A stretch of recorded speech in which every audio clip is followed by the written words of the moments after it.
Hey guys, Eric Tarr here for the ProAudiofiles.com. I got a tip that I'm going to show you today about how you can achieve more of a vintage vibe and vintage sound to a reverb that you're working with. The idea here is based off where the concept comes from the fact that some of the early hardware digital reverbs from EMT and Lexicon, the digital technology at that time was not what it is today. Nowadays we're working with sampling rates of 44.1, 48K, maybe even 96K. But at the time of the early hardware digital reverbs, they only had sampling rates maybe 20 to 24K. Same thing with the bit depth. Now we're working with 16, 24 inside of our digital audio workstation, even 32-bit floating point. But on those early hardware digital reverbs, maybe they only had 10 to 12 bits.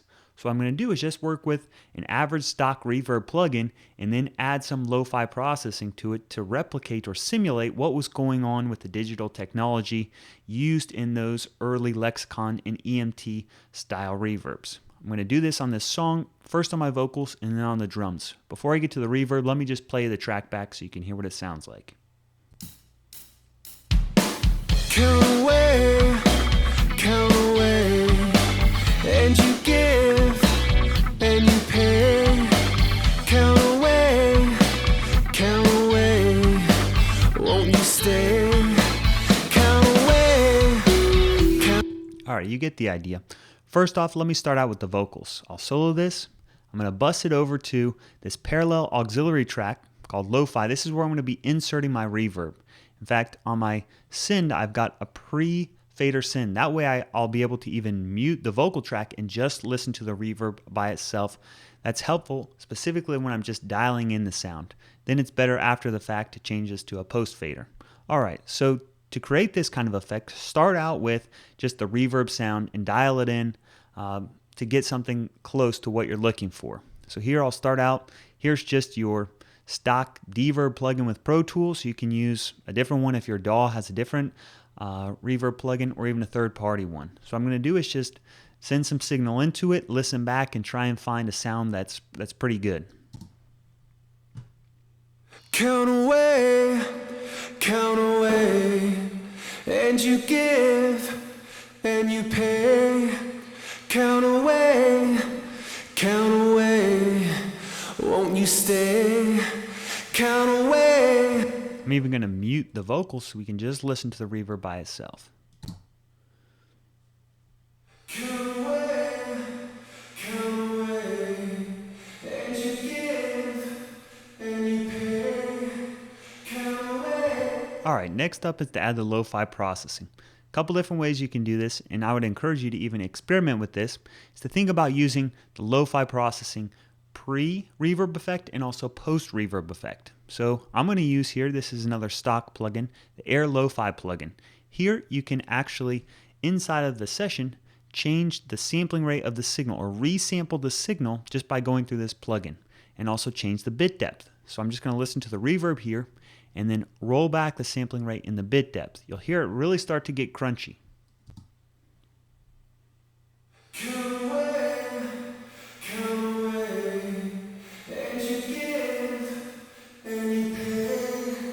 Count away, won't you stay?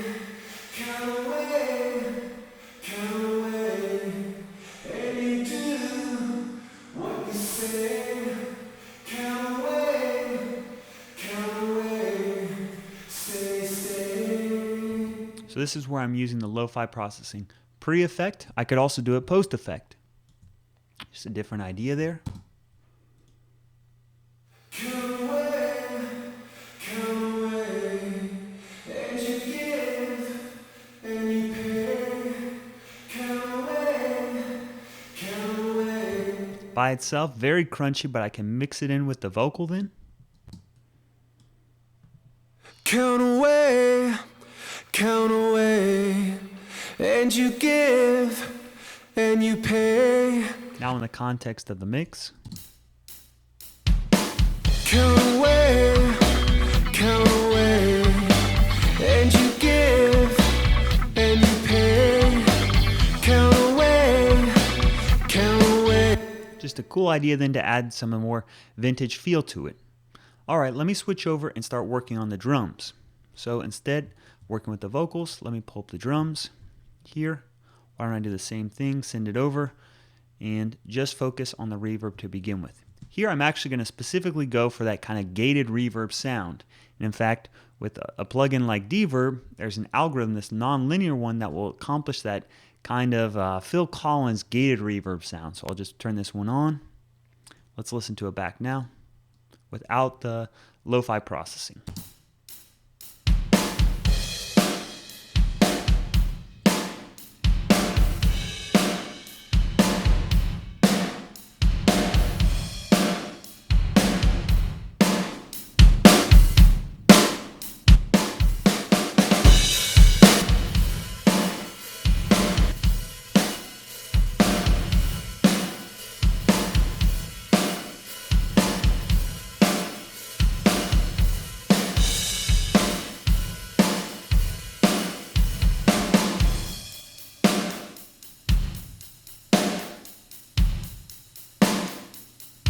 All right, next up is just to experiment with some of that distortion.